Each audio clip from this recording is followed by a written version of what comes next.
कुराड़ी उन दुआ घुरे उन औलाद कई उन खां पोइ कई कैदी सज़ा जेके लॻल आई मौत जूं सज़ाऊं उहे बि आज़ाद थी आया साईं जेतिरियूं करामतूं आहिनि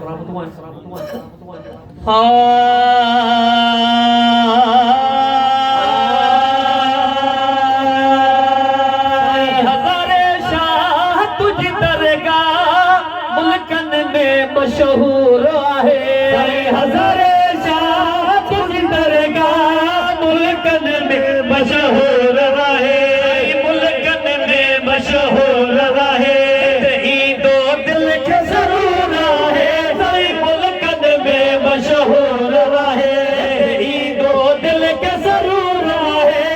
हज़ारे शाह तुझी दरगाह मुल्कन में मशहूर आहे हज़ारे शाह तुझी दरगाह मुल्कन में मशहूर आहे जो जिलानी जी गादिया थींदी हिते इमदादिया नावा जो जिलानी जी गादिया थींदी हिते इमदादिया नावा जो जिलानी जी गादिया थींदी हिते इमदादिया हज़ारे शाह तुझी दरगाह मुल्कन में मशहूर आहे हज़ारे शाह तुझी दरगाह मुल्कन में मशहूर आहे वैदन खे तोर गलाई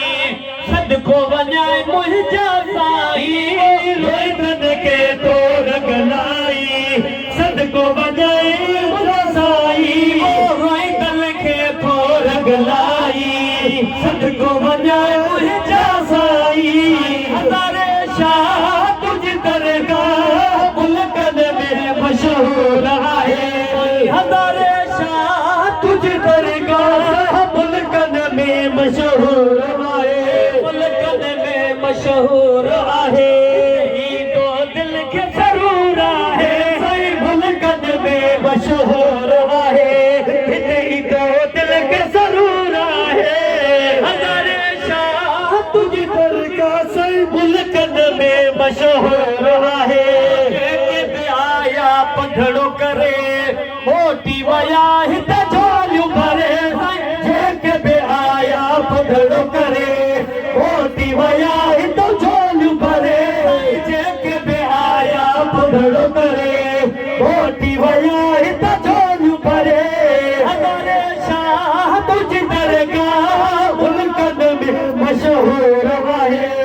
हज़ारे शाह तुझी दरगाह मुल्कन में मशहूर आहे साल जी पोड़ी खे दुआऊं ॾेई उनखे मिठा औलादी कई 7 साल जी पोड़ी खे दुआऊं ॾेई उनखे मिठा औलादी कई हज़ारे शाह तुझी दरगाह मुल्कन में मशहूर आहे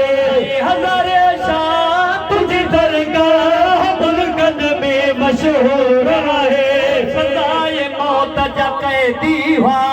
शेब सजना आज़ाद थिया सदाए मौत जा कैदी हुआ शेब सजना आज़ाद थिया हज़ारे शाह तुझी दरगाह मुल्कन में मशहूर आहे हज़ारे शाह तुझी दरगाह मुल्कन में मशहूर आहे आया हिंदू हा हिंदड़े लड़ी मोटिया हिता उहे कलमा पढ़ी साईं आया हिंदू हा हिंदड़े लड़ी मोटिया हिते कलमा पढ़ी हज़ारे शाह तुझी दरगाह मुल्कन में मशहूर आहे साईं हज़ारे शाह तुझी दरगाह मुल्कन में मशहूर आहे लंगर पे तुंहिंजो नूरानी सदको वञाए मुंहिंजा जिलानी है नगर तुझो नूरानी सदको वञाए मुंहिंजा जिलानी है नगर तुझो नूरानी सदको वञाए मुंहिंजा जिलानी हज़ारे शाह तुझी दरगाह मुल्कन में मशहूर आहे फैज़ तुझो जारी खलकती पल जे हित सारी अरबे फैज़ तुझो जारी खलकती पल जे हित सारी पल जे हित सारी हज़ारे शाह तुझी दरगाह मुल्कन में मशहूर आहे हज़ारे शाह तुझी दरगाह मुल्कन में मशहूर आहे सिंधो पंजाब का तुंहिंजा फ़कीर आया थई सब दामन गिर सिंधो पंजाब का तुंहिंजा फ़कीर आया थई सब दामन गिर हज़ारे शाह तुझी दरगाह मुल्कन में मशहूर आहे हज़ारे शाह तुझी दरगाह मुल्कन में मशहूर आहे अब्दुल लतीफ़ ते क़ुर्ब कयो जंहिं शान तुझे में शेर चयो सही अब्दुल लतीफ़ ते क़ुर्ब कयो जंहिं शान तुझे में शेर चयो हज़ारे शाह तुझी दरगाह मुल्कन में मशहूर आहे